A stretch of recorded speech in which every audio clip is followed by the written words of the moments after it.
Welcome to the Looking at Leadership podcast, episode 1 and series finale. As with special guest Joshua Cost. Why don't you introduce yourself real quick to us? Joshua Cox. I'm from Miami, Florida. I live here in San Antonio, Texas. I work in IT. What else y'all want to know? All right. So, you say you're working in IT. Why don't you elaborate on that? Like, what company? What do you do specifically?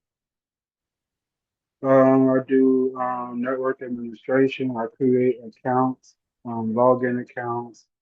I give access permissions to applications, to computer systems. I build and repair computer systems. Like re-image computers, take out hard drives, put in new hard drives, add in RAM, add more memory to that, using taking out the RAM cards. I work with printers, anything IT related, I do, All right. all the way down Excellent. to security. Right. Excellent. I understood about half of that, but hopefully at the end of that 4 years, I understand all of it. All right. So, what makes you a leader in your IT field? What makes me a leader in my IT field is, I guess for me, um, the reason why I do it just to help people out, being willing to help others and knowing that by me helping others, I'm able to help them help patients and things like that. Hmm. All right. Interesting. Now, as an African American, how do you how would you define leadership or mentorship as an African American male? As an African American male, that's a good one. Basically, you can't get caught up in everything. For me, I feel like everything's so messed up and all the way off. You can't really get caught up in them. So for me to define like how I would lead is I don't look at everything the same as everybody else. So a lot of the issues, a lot of things that's going on, I see them and I'm like, it's not just one group of people, basically. It's a part of people. So it's a mixture of everything. Kind of like if you say your water salty, somebody gave you salt water and you want fresh water, you're not going to fill that cup up with salt water. You're going to fill it up with fresh water. So it's kind of the same thing. Everybody complain about hey, racism and things like that, but they kind of like filling the pot up with the same things, so it's never going to go nowhere, basically. So that's how I look at it. Like, so for me, that's what I look at it from a different point of view. As in, you can't blame just one group of people. It take everybody. So that's how I lead. I just need, for me, I just do it that way. Keep a clear head, stay focused, and don't get caught up in the drama, and then do my part and do what I need to do. Keep it moving forward. Yeah, I would. Yeah, I agree for the most part. It's a group effort, not just one person, not just by himself. And you gotta be able to think not only for yourself, but for other people. Hmm. Now, Yeah. who was your idol? Like, who do you looked up to? And you describe that person for us. Right. When you say who I look up to, who do you mean? Like, just anybody. Who do you look start? Dang, that's a leader that I want to be when I grow up, or that's the person that I want to emulate. When I was younger, who did I want to be growing up? I wanted to be the Green Ranger growing up. The Green Ranger from Power Rangers. I wanted to be that. Like he was he was good at martial arts. He basically protected people from bullies, like superheroes save the city. So you want to help people and be able to protect people at the same time. So for me growing up, I wanted to be like that. The other things, other I never was into anything like I wasn't celebrity crazy growing up. Like I don't go crazy for celebrities. It's nobody I look at and I'd be like, oh, I want to be like that. There's people that I see and I'd be like, I like what they do and I respect what they do and how they do it. But I never wanted to be them or exactly like them. I may have wanted to try and do the things they did, but like it wasn't where I felt like I wanted to be that person. Yeah, I understand that. I understand that. Now, what do you think is the biggest obstacle related to leadership in your life or in your field? Um, the biggest obstacle in managing what?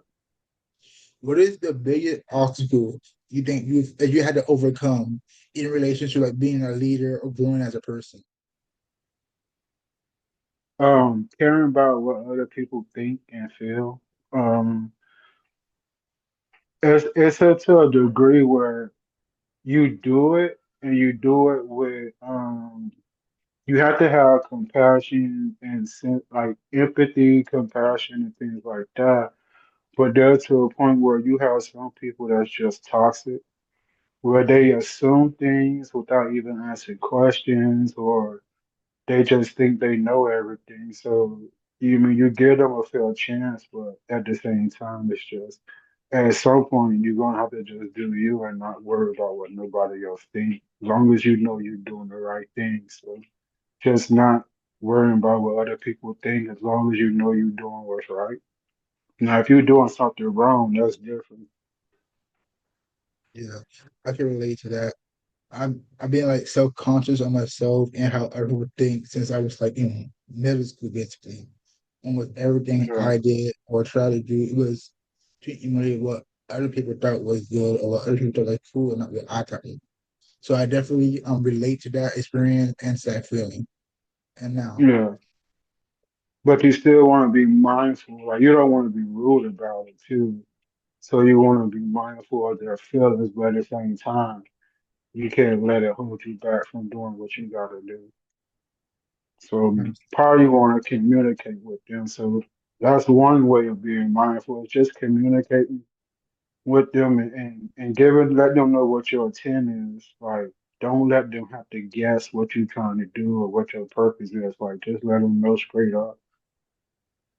yes. All right. Now I'm going to describe four different type of leadership styles, and I want you to basically say which style describes you the most. All right. All right. Okay. So we got blue, which is a more emotional leader, more into people's feelings, talks it out, people to be sympathetic, people to be able to like share, express your emotion, or to be emotional as well. Then we got orange. Orange is like the stereotypical leader, people who are outgoing, outspoken, headstrong, able to take charge at a moment's notice like that. Green is more data analytics, more numbers, more into more personal about themselves. They like to so which leadership style most accurately describes you? I would say a little bit of blue. And you said red was the morning where you can just do it by yourself, right? That was green. Orange is Oh, more green, outgoing. my bad. So blue was the one where you're more interpersonal, more caring about the other's feelings and things like that. And then green was where if I'm okay just saying, you know what, I could just do it by myself too. So I would say I'm a little bit of blue and green. Like I prefer to have it done with everyone as a team, but if everybody can't do it as a team, I'm okay doing it by myself. Right? That makes sense. Okay, now we get into the femininity aspect of leadership. As men, we traditionally think of leaders as strong and stoic. Do you agree? As men, we think of leaders as who? As strong, stoic, and calm. Do you agree? I don't agree, but that's what the world want people to think. All right. Now, what do you think are some traditionally feminine qualities? Do you think, actually, let me rephrase that. Do you think there's any traditionally feminine traits that are required or necessary in leadership if you're like a black male? I don't think it's no feminine traits required. I don't think it's a such thing as male traits, feminine traits. That stuff was all created and put into a category by people. That's not like the law of nature.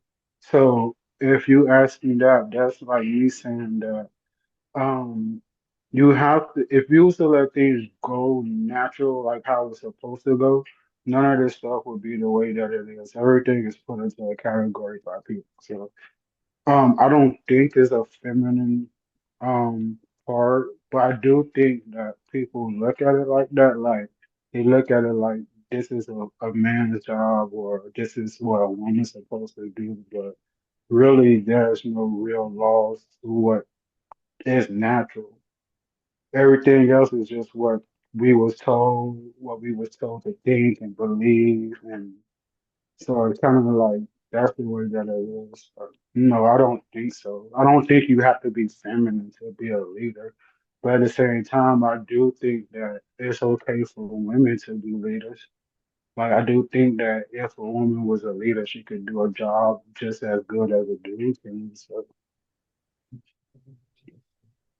All right. And one of the last questions. Do you think men, specifically black men, can have feminine traits and be effective leaders? do I believe that? Yeah, because I mean, just the way that's their personality, basically. Their personality and how they feel that they are. Just like somebody can't tell you how to feel, you can't tell somebody else how to feel. Like, just like you know what you like how you know they don't know what they like. So their personality, it should be their actions and their intent. As long as they're not hurting anyone, then yeah, I think they can, if they have feminine traits, be effective leaders. It has nothing to do with that. It's about the decisions you make and the choices. And if you're willing to put the team and everybody else before yourself, then yeah, you could be a good leader, no matter what you do. As long as you ain't no serial killer or nobody doing nothing crazy out there. All right.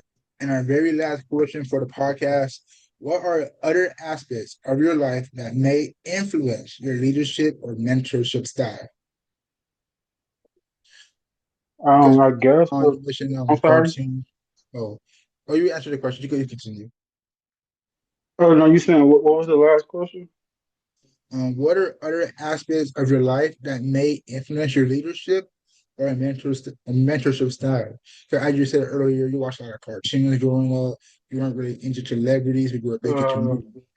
So what influenced Honestly, God, the universe, like God, religion? universe, energy.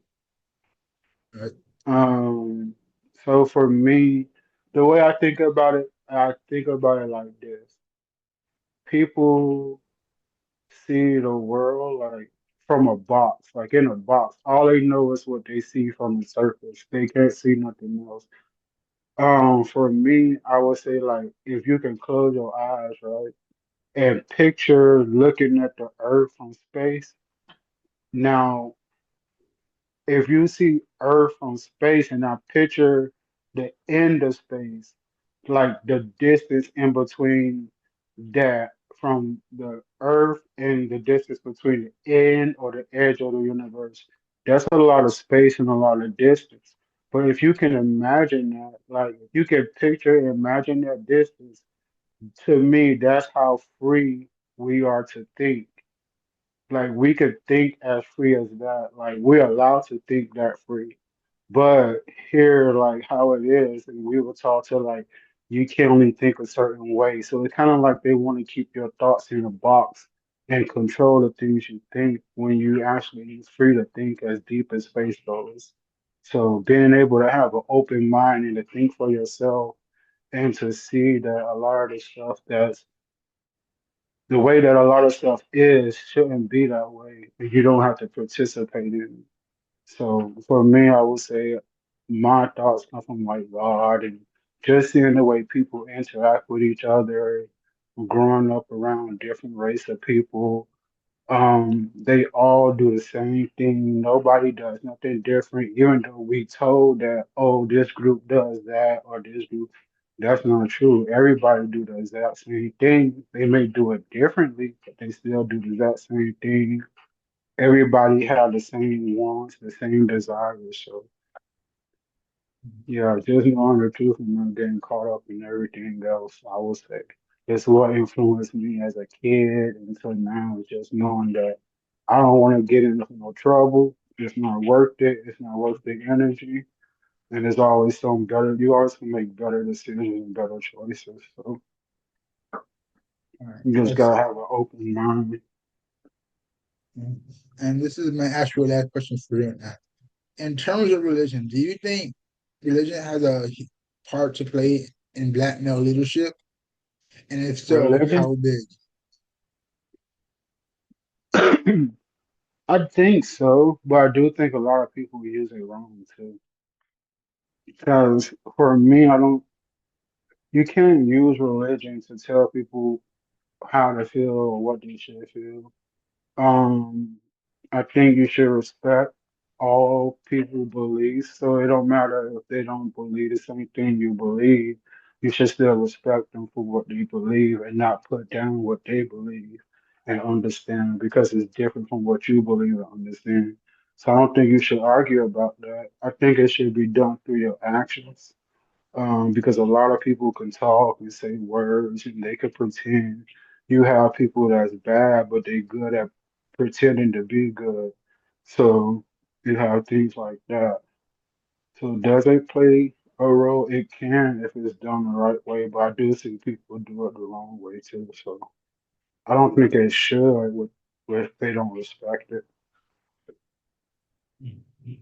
Yeah. I kind of agree with that. Religion does play in part how most leader influences us. And but just because someone is a, let's say, Islamic or Buddhism doesn't mean they're not capable of being just as good leaders as people who follow Christianity. Yeah. So So I agree yeah, with so that's what I mean. You just have to respect it. If everybody respect each other, a lot of this stuff wouldn't be going on. So a lot of it is for people who just wanting money, power, and things like that and control. that. Well, I appreciate you for taking the time out your day to come on, listening to Leadership Podcast, and and I appreciate you for hopping on the episode one and the season finale of the Listening to Leadership Podcast. So I hope you have an amazing day. Have a great rest of your day, and I'll talk to you soon. Yes, sir. You too. I appreciate it. Thanks for having me. You know. And